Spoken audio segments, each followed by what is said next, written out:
Once upon a time, in a small village nestled among lush green hills, there lived a humble farmer named David.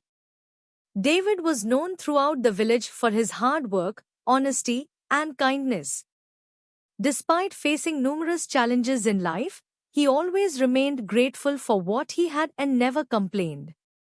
One sunny morning, as David was tending to his crops, he noticed something shimmering amidst the rows of corn. Curious, he walked closer and discovered a small, intricately carved wooden box.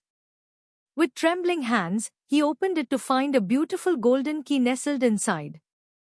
Intrigued by this unexpected discovery, David picked up the key and examined it closely.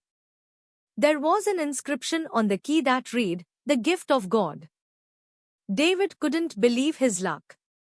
He wondered what this mysterious gift could be and why it had come to him. Filled with excitement and anticipation, he decided to seek guidance from the village elder, wise old Mr. Thomas. Mr. Thomas listened attentively to David's story and examined the key thoughtfully. After a moment of silence, he said, "David, this key is indeed a special gift. But remember, the true gift of God lies not in material possessions, but in the virtues it represents." David nodded, understanding dawning on him. He thanked Mr. Thomas and left, determined to discover the true meaning behind his gift. Days turned into weeks, and David pondered over Mr. Thomas' words as he went about his daily routine.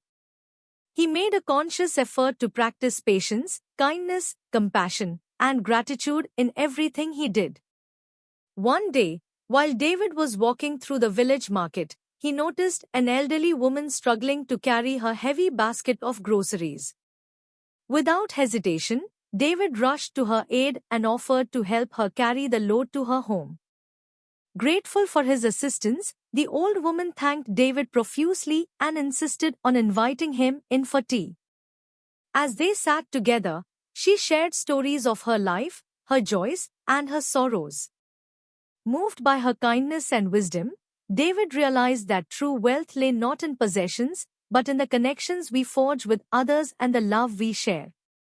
As he bid the old woman farewell and continued on his way, David felt a sense of fulfillment wash over him. He understood now that the key he had found was not a physical object, but a symbol of the values he held dear.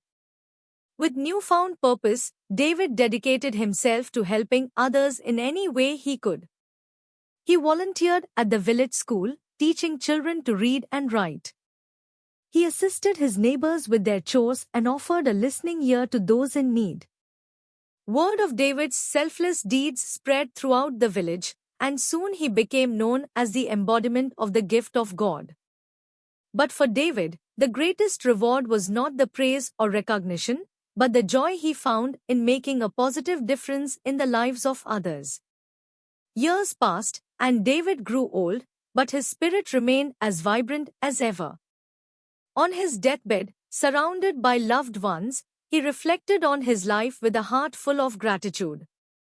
As he closed his eyes for the final time, David knew that the true gift of God was not something to be found in a wooden box or a golden key, but in the simple acts of love, kindness, and compassion that he had shared with the world. And in that realization, he found peace. Thank you for watching this video. Do like and subscribe.